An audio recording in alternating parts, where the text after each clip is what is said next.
दोस्तों, आप सभी का फिर से स्वागत है आई टाइम इंडिया के इस पॉडकास्ट शो में। तो दोस्तों, आज हमारे साथ हैं परन भैया।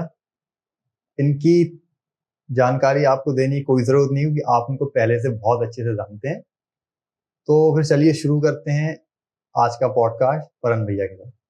भैया, आपका बहुत बहुत स्वागत है आज के हमारे पॉडकास्ट शो में। तो आपका नाम है परंतप शर्मा। जी। इसका मतलब क्या होता है? ये परंतप शर्मा काफी भारी नाम है, इसका अर्थ जानना चाहेंगे। नहीं मैम, भारी तो कुछ नहीं है। आप कभी भी अगर गीता पढ़ोगे तो उसमें श्री कृष्ण ने अर्जुन जी को दो ही नामों से संबोधित किया है, या तो पार्थ या परंतप। परंतप का अर्थ होता है शत्रुओं पर विजय पाने वाला।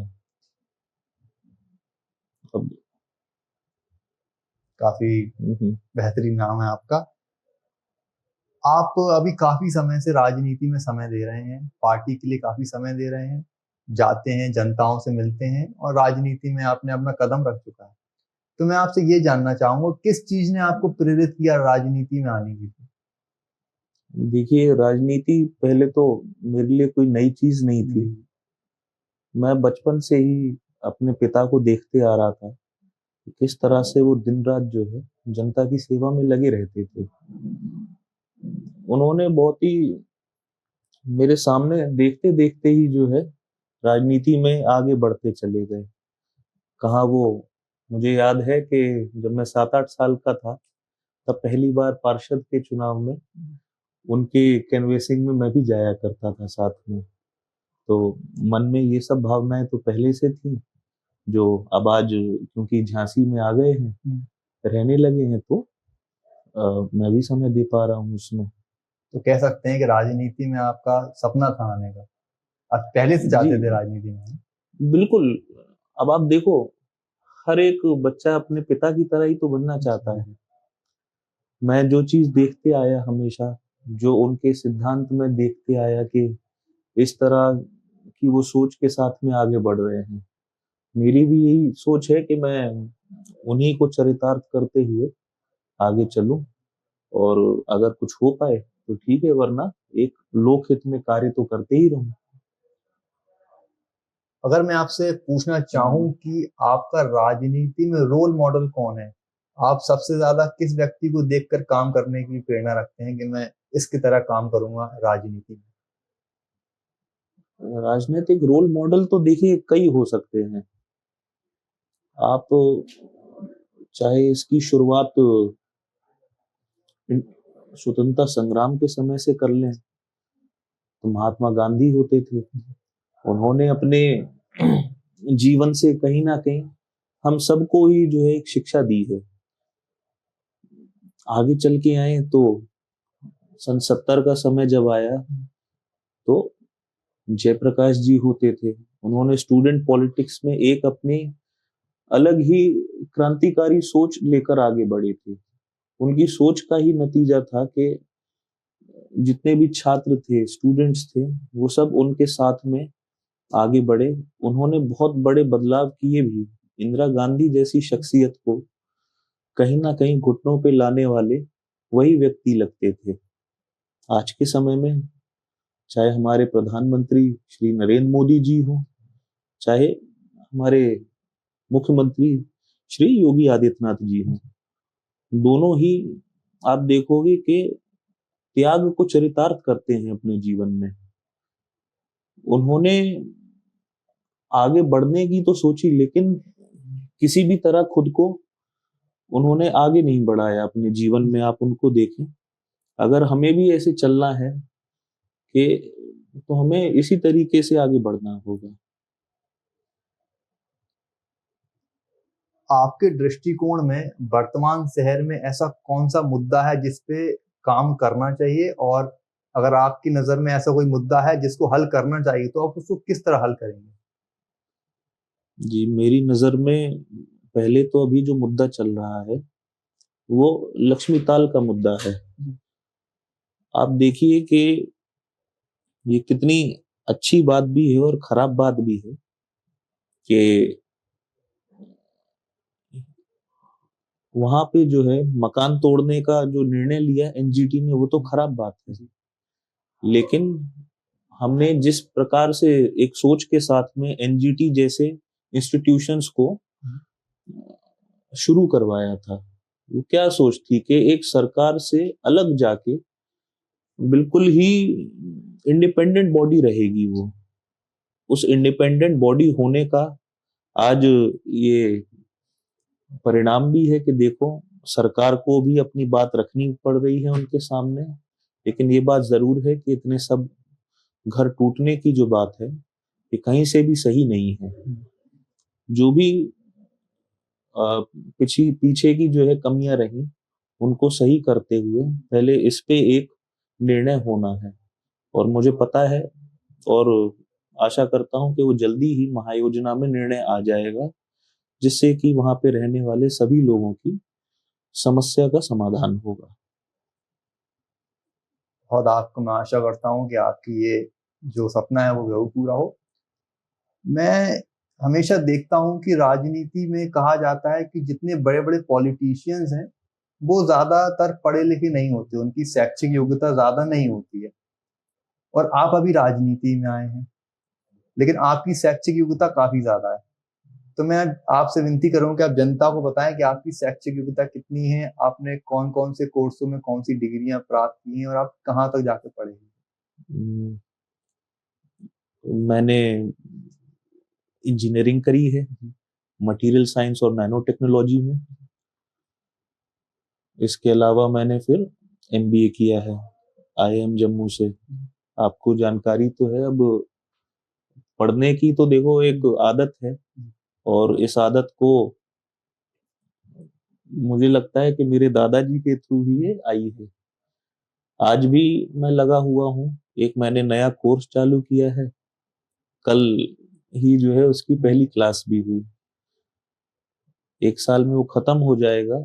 आईआईएम कलकत्ता में एक पब्लिक पॉलिसी मैनेजमेंट का कोर्स है, जिससे जन कल्याणकारी नीतियां कैसे फॉर्मुलेट की जाएं, उस पर जो है मैं अभी शिक्षा ग्रहण कर रहा हूँ कि आगे चलकर हमारी सोच किस प्रकार से ऐसी रहे कि ज्यादा से ज्यादा लोगों को हम फायदा पहुंचा सकें अपनी नीतियों के ही द्वारा। कई बार नीतियों का बहुत ही ज्यादा जो है अंतर आ जाता है। एक जगह हो गई कि जहां व्यक्ति को सरकार को कोई बात बतानी है, दूसरी बात ऐसी हो गई जहां पे सरकार कोई बात बाय डिफॉल्ट मान ले रही है। अब इसका एग्जाम्पल एनआरसी में ही ले लो। पहले ये सिटीजन को सिद्ध करना पहले सरकार को सिद्ध करना पड़ता था कि कोई व्यक्ति बांग्लादेश से हमारे देश में आया है। सरकार ने कुछ नहीं किया, केवल एक चीज बदल दी कि अब सिटीजन को प्रूव करना है कि वो भारतीय सिटीजन है। अंतर कोई नहीं है ज्यादा, बस किसको करना है वो प्रूव, ये वाली नीति उन्होंने बदली। उसका ही बहुत बड़ा अंतर हमें दिखने लगा है और दिखने भी लगेगा आगे से। तो आपके मुताबिक जो एनआरसी और सीएए कानून आया है वो पॉजिटिव है देश के लिए? देखिए, बिल्कुल पॉजिटिव है। हमें ये याद रखना चाहिए कि देश किस फाउंडेशन पे बना था। हम उन लोगों को भी तो सोचें कि अन्य देशों में हमारे भारतीय लोगों के साथ में क्या बर्ताव किया जा रहा है।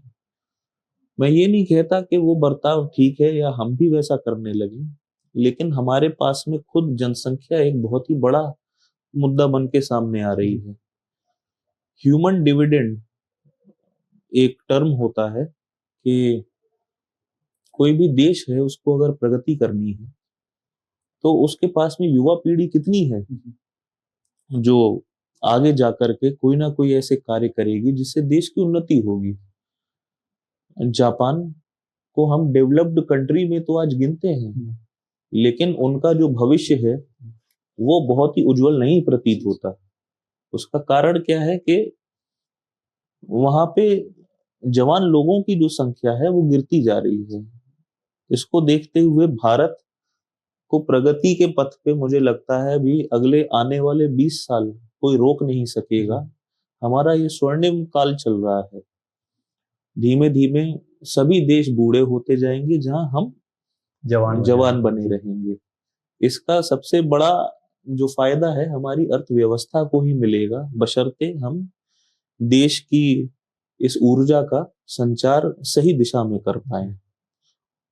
आजकल आने वाले एआई आती जा रही है, लोगों के काम पहले ही कम हमें लगते थे कि हैं, अब और कम होते जा रहे हैं। तो जरूरत ये है कि हम भी अपनी जो शैक्षणिक योग्यता है ना, उनका चुनाव एक अच्छे तरीके से करें। पहले क्या होता था कि डॉक्टर, इंजीनियर, लॉयर, यही 3-4 चीजें होती थी जो कोई भी बंदा बनना चाहता था। अब आप ही हैं, मुझे लगता है आप एग्रीकल्चर का कोर्स कर रहे हैं, लेकिन आपकी रुचि जो है मीडिया में भी कहीं ना कहीं होगी, तो आप जो है इसको अपना एक जरिया बना रहे हैं। ऐसे हमें भी क्रिएटिविटी तो लानी पड़ेगी कहीं ना कहीं कि हम क्या नई चीज कर लें।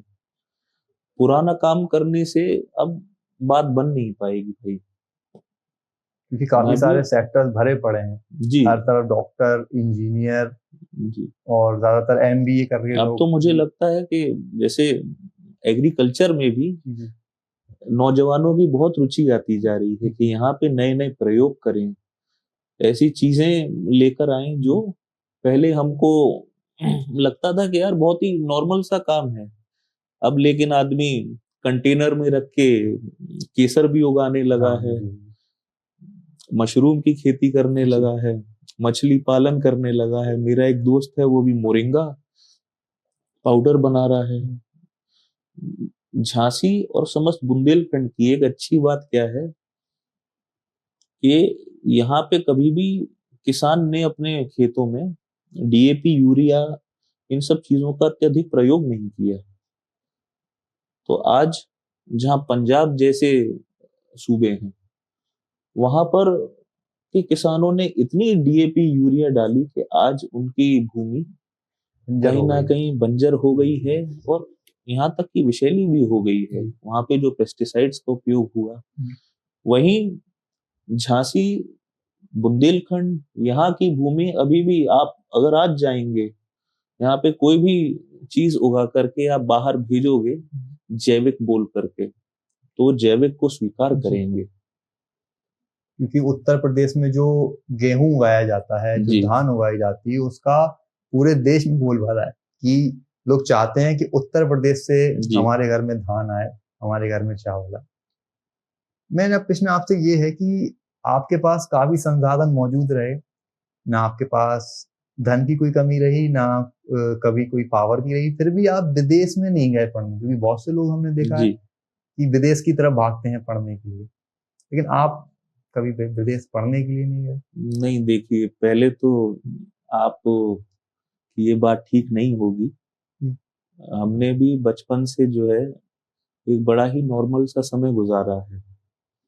मैंने अपने पूरे घर को बहुत मेहनत करते हुए देखा है, समय पे डिसिप्लिन के साथ में जो है अपने कार्यों के प्रति जागरूक और दौड़ते हुए देखा है। ये कोई भी चीज जो आज हो, ऐसा नहीं है कि वो हमेशा से रही है। हम लोग भी एक बहुत ही सामान्य से बैकग्राउंड से बिलोंग करते हैं भाई। हमें पहले से ही जो है पापा का मन भी था कि देखो मैं आईआईटी करूं। मैंने आईआईटी की कोचिंग भी की, लेकिन कुछ अंकों से मैं उसमें हो नहीं पाया। उसके बाद से देखो, विदेश जाना आपकी योग्यता नहीं, आपके पैसे का बात है। मुझे ऐसा लगता है, अगर आपको अपने आप को साबित करना है तो आपको यहीं भारत में रह करके यहाँ की जो कॉम्पिटिटिव एग्जाम है उनको आपको तैयारी करनी चाहिए। मुझे भी अपनी जर्नी में ऐसे लगा कि जब मैं तैयारी कर रहा था तो बहुत कुछ बदलाव मुझे अपने ही मन में लगे। एक मेरे अंदर डिसिप्लिन आया, समय को लेकर के ये आया कि एक टाइम टेबल होना चाहिए, समय सारणी के अनुसार काम करना चाहिए और लगातार मेहनत करनी पड़ेगी। मैं पहला सपना तो नहीं पूरा कर पाया आईआईटी का, लेकिन उसी की एक मुझे टीस थी जो फिर मैंने आईआईएम के लिए तैयारी करी। बाहर जाता तो कोई मेरी बात नहीं होती, बात ये होती कि पैसे थे चले गए। क्योंकि मुझे हमेशा ये लगता है कि जो लोग देश को छोड़कर बाहर जाते हैं पढ़ने के लिए, वो लौट कर नहीं आते। कहीं ना कहीं ये बात रहती है कि वो भारत की शिक्षा प्रणाली को वीक साबित करते हैं कि यहाँ का पढ़ाई अच्छा नहीं है, मैं बाहर जाके पढ़ूंगा। तो कहीं का लगता है कि उसके उनके देश के लोग यहाँ पढ़ने नहीं आते, यहाँ के लोग ज्यादातर जाते। तो इस मानसिकता को सुधारने की जरूरत है, और आप नहीं गए तो मुझे बहुत अच्छा लगा कि, और मैं और युवाओं से कहूंगा कि मुझे लेकिन बाहर रहने का मौका मिला 2 महीने के लिए। मुझे कॉलेज की तरफ से फिर लंदन भेजा गया था, तो हम लोग वहां पे जो है 2 महीने मैंने बिताए।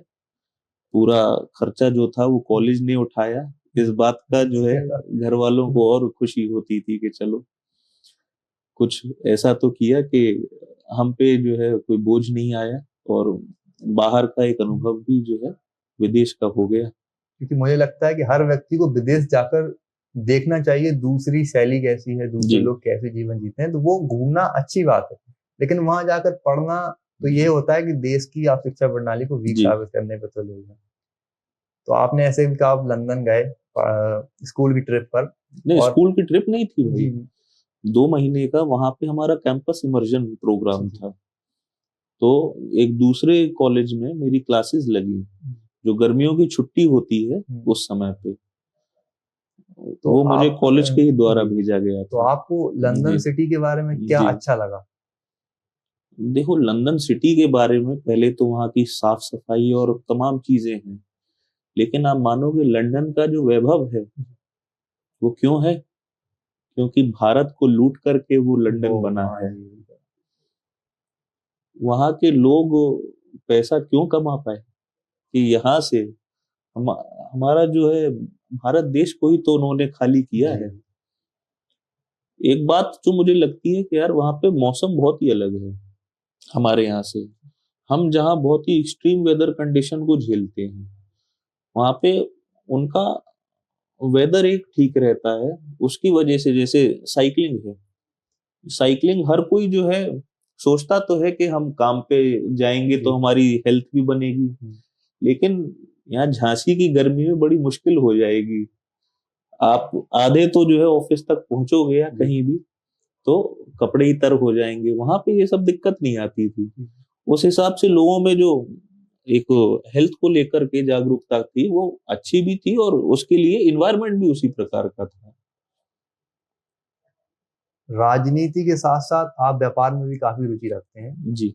आप काफी सारे जो व्यापार हैं आपके, आप की जिम्मेदारी आपके ऊपर है। तो राजनीति और व्यापार में से सर्वोत्तम आपको क्या लगता है? क्योंकि लोग कहते हैं कि राजनीति में बहुत से लोग पैसा कमाने के लिए आते हैं, और पैसा लोग व्यापार में भी कमाते हैं। जी। तो आपको क्या लगता है कि राजनीति और व्यापार में क्या श्रेष्ठ है?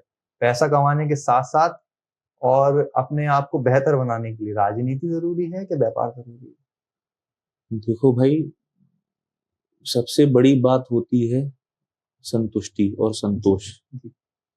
आपके अंदर संतोष अगर आ जाएगा तो आपको कोई अधिक चीजों की जरूरत ही नहीं पड़ेगी। भगवान की कृपा से कोई ऐसी समस्या है नहीं कि यार राजनीति को हम दुरुपयोग करके धन अर्जित करें। जब ये मौका मिला है कि हम जो है कई लोगों के जीवन में कोई एक सकारात्मक बदलाव ला सकते हैं, तो पहले हमारा ध्यान वही होना चाहिए। किस तरीके से जो है लोगों की आप समस्या, पहले तो देखो यार सुनना पड़ेगा। बिना सुने, बिना समय दिए आदमी को आप समझ नहीं सकते कि उसकी मेन समस्या है क्या। आप अगर ऊपर ऊपर से चीजों को देखोगे आप कभी नहीं समझ पाओगे कि धन, पैसा, ये सब चीजों के लिए यार व्यापार अपनी अलग जगह है।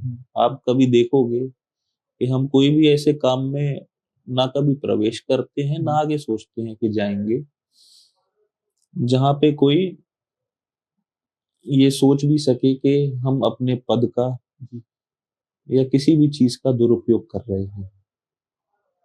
हमने चाहे क्रशर लगाया तो पत्थर का काम कर रहे हैं, पत्थर का काम एक नंबर से है। कभी बालू और इन सब चीजों में ना मन किया, ना मैंने कभी दूसरे को सलाह दी ये सब कार्य आप करें, क्योंकि आदमी लाख सही कर ले फिर भी घूम फिर के कोई ना कोई बात तो आदमी कर ही लेते हैं। वो गाना है कि कुछ तो लोग कहेंगे, लोगों का काम है कहना। बहुत से युवा चाहते हैं कि मैं जी राजनीति में आऊं, जी। तो उनके लिए क्या कहेंगे आप? देखो, हर चीज के लिए एक सही उम्र होती है। आजकल मैं भी देखता हूँ कि 10th क्लास के बच्चे, 12th पास बच्चे मेरे पास आते हैं कि हमें राजनीति में प्रवेश करना है। ये जो समय है ये आपके पढ़ाई करने का है, आपके भविष्य बनाने का है। अगर आपका मन है तो आप जरूर करो, लेकिन कोई भी इतना समय नहीं दो कि आप जो है अपने मेन लक्ष्य को भूल जाओ, क्योंकि आज समय एवरेज रहने का नहीं है। आज समय है कि हम जितनी मेहनत आज कर सकते हैं उतनी कर ले, उसी से हमारा आगे का भविष्य उज्जवल होगा। हमारी एक सोच डेवलप होगी जिसको लेकर के हम अगर चलेंगे तो क्या पता आगे हम एक बेहतर राजनेता भी साबित होंगे। उस एक्सपोजर के लिए, उस ज्ञान के लिए हमें लेकिन आज अपना जो लक्ष्य है वो भूलना नहीं है। हमको पहले पढ़ाई लिखाई जो है मन लगाकर करनी है, उसके बाद में एक काबिलियत अर्जित करके हम अगर आएंगे तो बेहतर रहेगा। ये मेरी सोच है। अक्सर राजनीति में देखने को मिलता है कि जो नेता होते हैं या उनके घर का कोई सदस्य भी होता है, जी वो भले बड़े बड़े गाड़ी को काफिला लेकर चलते जी हैं, सायरन होते हैं गाड़ियों पे, गनर्स जी होते हैं बहुत ज्यादा, उनकी फैन फॉलोइंग होती है। जी। मैंने आपको देखा, आपके पिताजी को भी देखता हूँ, अपनी एक गाड़ी पे जाते हैं, जी उसमें उनके प्रतिनिधि होते हैं, पीछे जाते हैं, कहीं भी जाना होता है एक गाड़ी से ज्यादा की काफिला नहीं होता। वही रीति के साथ आप चल रहे हैं, तो आपका मन नहीं करता कि मेरे पीछे भी गाड़ी को काफिला हो, 4 5 6 गाड़ी हो, उसमें बाउंसर भरे हो लोगों का? क्योंकि आजकल काफी ट्रेंडिंग में है ये चीज। अभी देखने को मिलता है जी। छोटा सा छोटा नेता हो, वो पूरी ताकत दिखाता है लोगों की, मैं कितना बड़ा नेता बन सकता हूँ। तो आपको मन नहीं करता ये सब करने का? यार, मैं कई बार तो ये सोचता हूँ कि बहुत ही अच्छा रहा कि मैं पढ़ाई लिखाई के कारण से बाहर रहा। ये सब जो बचपने की सोच है ये मुझ में आती उस समय पर मैं यहाँ था ही नहीं, और जब आया तो इतनी अब मिच्योर सोच भी हो गई है। ये सब चीजों से पता है कुछ होता नहीं है। आप फर्ज करो मैं अगर आपके घर आया हूँ, मेरे संग में पहले ही 10-15 लोग हैं, आपसे मेरी बात क्या अच्छे से हो पाएगी? मुझे पहले वही लोग घेरे रहेंगे। अगर आपके घर आया हूँ, मुझे आपको समय देना है, आपसे मिलना है, आपके साथ में और भी आपके मित्रों से मिलना है, तो तभी संभव हो पाएगा ना, जब हमारा 1 to 1 संवाद हो। जहां जिस दिन मुझे इतने लोग घेर लेंगे, मुझे लगता है उस दिन मेरी क्या किसी की भी बात ले लो आप, उस दिन से उसका डाउनफॉल शुरू हो जाएगा। क्योंकि सीधे संवाद वाली जो बात है ना वो तब से खत्म हो जाएगी। और ऐसा भोकाल पिक्चरों और टीवी में तो अच्छा लगता है, लेकिन अगर आप खुद अपने सामने होते देखोगे आपको पसंद नहीं आएगा। आजकल हर कोई देखो पढ़ लिख गया है, ये सब चीजें किसी को समझ में नहीं आती ना पसंद है। एक टाइम होता था कि जब 10-15 बंदूकें लेके ही आदमी चलना पसंद करते थे, लेकिन अब वो समय चला गया है। अब मुझे लगता है सामान्य और साधारण व्यक्ति, लोगों को वही व्यक्ति पसंद आता है, और ऐसे ही बन करके आप चलेंगे तो ज्यादा आगे बढ़ेंगे। मैंने आपको कई बार देखा है कि आपको किताबें पढ़ने का बहुत ज्यादा शौक है। जी। तो कोई किताब एक आप जो युवाओं को बताना चाहेंगे कि इसको आपको जरूर पढ़ना चाहिए?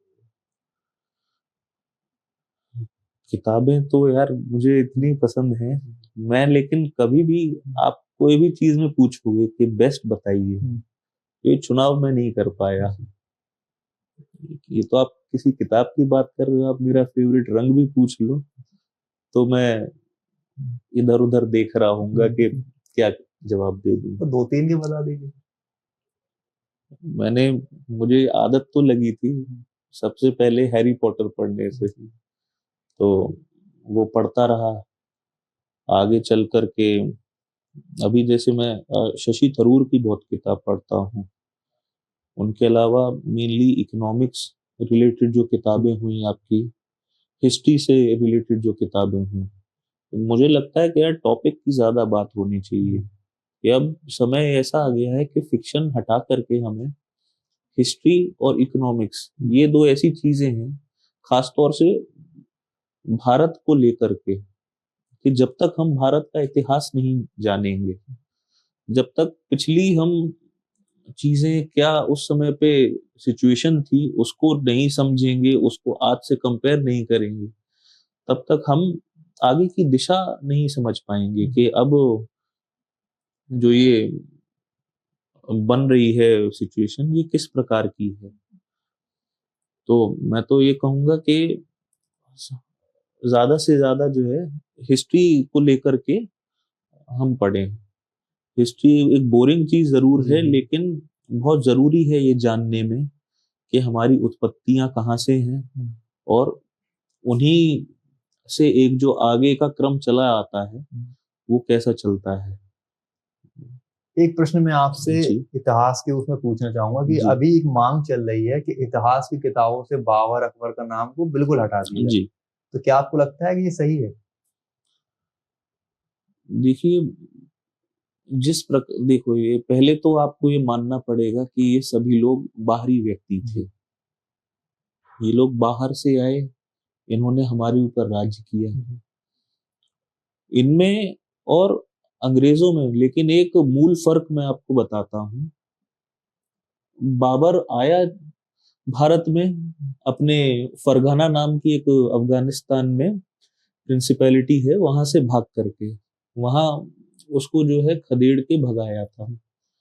किसी प्रकार यहाँ पर आया, शासक बना, शासन कर क्यों पाया, कहीं ना कहीं हम आपसी भारतीयों मतभेद में है। ही आपसी के मतभेद इतने थे जिसका उनको फायदा मिला।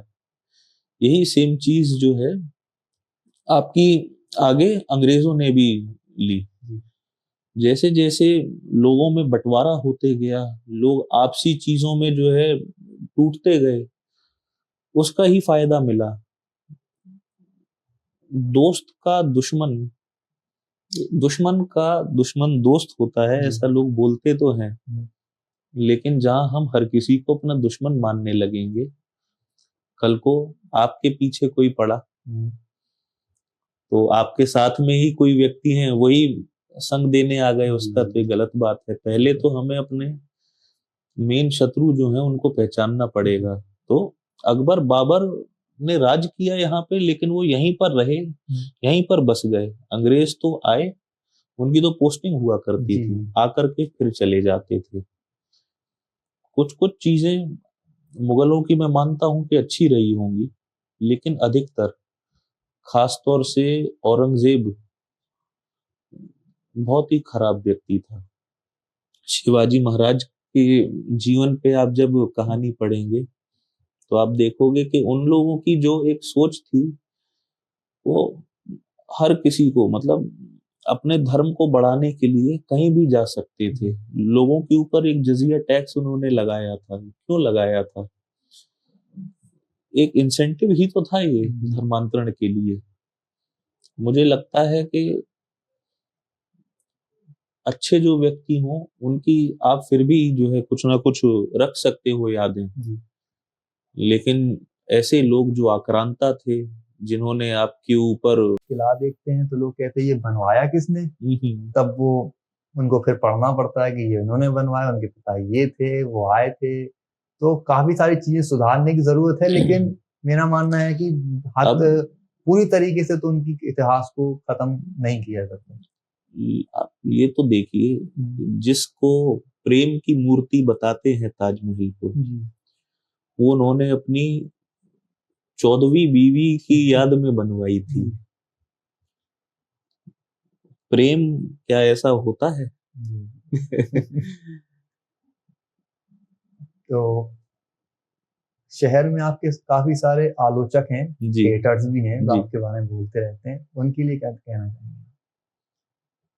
देखो, अच्छी बात है, चाहे वो अच्छा बोले चाहे बुरा बोले, बोल तो रहे हैं, कुछ बात तो कर ही रहे हैं, मुझे याद कर रहे हैं, तो उन सबको धन्यवाद।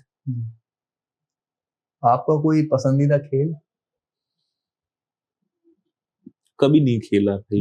एक बैडमिंटन जरूर खेलता था, लेकिन कोरोना के बाद से वो भी बंद हो गया। काफी सारे जो युवा हैं जी वो आपके लिए काम करना चाहते हैं, आपको फॉलो करते हैं, जी। तो उनके लिए कोई संदेश देंगे आप?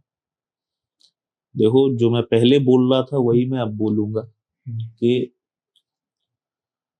आपको कोई बात हो, कोई समस्या हो, तो आप बेझिझक निसंकोच मुझसे मिलें। लेकिन मैं ये नहीं चाहूंगा कि आपकी पढ़ाई लिखाई में कोई समस्या आए या आप उसमें समय कम दें। सबसे पहले जरूरी ये है कि आप अपने लक्ष्य को निर्धारित करें और वहीं पे ध्यान दें। लौटकर राजनीति के मुद्दे पर आते हैं थोड़ा। आगामी जो चुनाव होने वाले हैं जी विधानसभा के, जी। क्या आपको लगता है कि आप पार्टी आपको टिकट दे? क्योंकि लोगों का ये सवाल है, ये सवाल मेरा नहीं है, लोगों का सवाल है कि आगामी विधानसभा चुनाव में क्या परन भैया विधायक का चुनाव लड़ेंगे? नहीं, बिल्कुल नहीं। ऐसा तो मेरे मन में ख्याल भी नहीं आया आज तक। मुझे तो बस एक ये रहता है कि जितना हो सके मैं अपने पिता की मदद कर सकूं और पार्टी के लिए काम कर सकूं। ना मैंने आज तक कभी सोचा है विधायक बनने का, ना मुझे बनना है विधायक। कभी नहीं बनेंगे? अगर पार्टी ने आपको टिकट दिया और उन्होंने कहा कि नहीं? देखो भाई, अभी मुझे पता है मेरे पिता बहुत युवा हैं और उन्हीं को आगे बढ़ना है। ये तो बहुत ही आगे की बातें हो गई। उससे पहले आज का समय तो ये है कि हम एक अपने काम कर करके एक छवि तो निर्मित करें। मुझे कोई जल्दी है नहीं किसी चीज की, ना होनी चाहिए किसी को भी।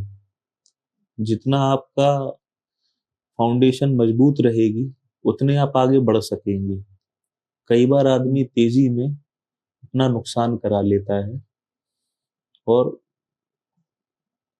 बाद में फिर जो है सोचने को ही बचता है बस। क्योंकि शायद आपको पता हो या नहीं जी कि लोग आपको मिनी विधायक कह बुलाते हैं कि परन भैया मिनी विधायक और आने वाले विधायक, क्योंकि वो उन्हें लगता है कि जो चुनाव आएंगे आप उन्हें विधायक कर। अब वो तो आदमी प्रेमवश बोल देते होंगे, लेकिन ऐसी कोई बात नहीं है और मेरी इतनी ज्यादा कोई दखलंदाजी किसी चीज में रहती भी नहीं है। वो तो ये है कि कई बार किसी की बात सुनने के लिए मैं एक माध्यम बन जाता हूँ और कोई नहीं। एक सवाल और मैं आपसे कहूंगा कि युवा अगर आपसे जुड़ना चाहें जी, तो किस तरह वो आपसे जुड़ सकते हैं? मैं तो कहूंगा कि आपको किसी की आवश्यकता नहीं है, आप डायरेक्ट ही आकर के मिल लें तो वो ज्यादा अच्छा लोग रहेगा। हिचकिचाते हैं ना, काफी सारे और पॉलिटिशियंस हैं जो नहीं मिलते डायरेक्ट लोगों से, जी, अपॉइंटमेंट लेना पड़ता है किसी के जरिए। आप तो मिलते हैं सीधे लोगों से, लेकिन और लोग अब नहीं जैसे मिलते। अपनी ही बात जी करें, जी बिल्कुल। आपने किसी के थ्रू कोशिश करी थी बात करने की, तो अब वो लेकिन वो बात संभव हो नहीं नहीं हो, पाई उस लेकिन समय पे। आप सामने लेकिन डायरेक्ट जी आए, अपनी तुरंत ही बात हो गई। तो ऐसा कोई, देखो यार, आदमी तो सोचता रहता है, लेकिन एक बार आप आकर के मिलके देखो तो ऐसा थोड़ी यार हमारे सींग है कोई। क्योंकि युवा पॉलिटिशियंस हमने आज तक जितने भी देखे हैं वो राजनीति को अलग नजर से देख रहे हैं। उन्हें लगता है कि राजनीति बहुत ज्यादा कठिन नहीं होनी चाहिए, नेताओं को बहुत ज्यादा कठिन नहीं होना चाहिए कि लोगों को उनसे मिलने की लाइन में लगना पड़े। तो मुझे पसंद आता है जो युवा राजनेता है उनसे बात करना, और ज्यादातर मैं उनका ही पॉडकास्ट करने की कोशिश जी करता हूँ, क्योंकि वो राजनीति में नई नई चीजें बताते हैं, क्योंकि वो ज्यादातर सीख कर आते हैं विदेशों से, बाहर से, और अच्छा लगता है कि वो राजनीति को सरल बनाने की कोशिश कर रहे हैं। देखो, मुझे तो लगता है एक, जैसे राजनीति मेरी नजर में आज एक सर्विस इंडस्ट्री की तरह ज्यादा है। पहले के समय और थे, लेकिन आज आप भी जो है कोई ना कोई एक सर्विस प्रोवाइडर की तरह हैं। आपको ज्यादा से ज्यादा लोगों की समस्या सुननी है, उनका समाधान निकालना है। यही आपका कार्य होना चाहिए। मुझे तो लगता है आपको पद के खुद पूछना चाहिए कि सब ठीक है, कोई बात तो नहीं है, इसका उल्टा ना हो।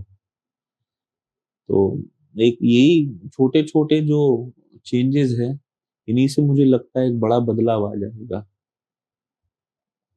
तो सबसे पहले आपका बहुत बहुत जी। धन्यवाद कि सबसे पहला इंटरव्यू मैं कह सकता हूँ कि परम भैया ने हमारे चैनल पर आके दिया, और आपका बहुत धन्यवाद, आपने हमें समय दिया, और मैं आशा करता हूँ कि लोगों के बीच आपकी प्रशंसा यूं ही बनी रहे और राजनीति में आप काफी सारा नाम कमाएं। धन्यवाद। बहुत धन्यवाद भैया।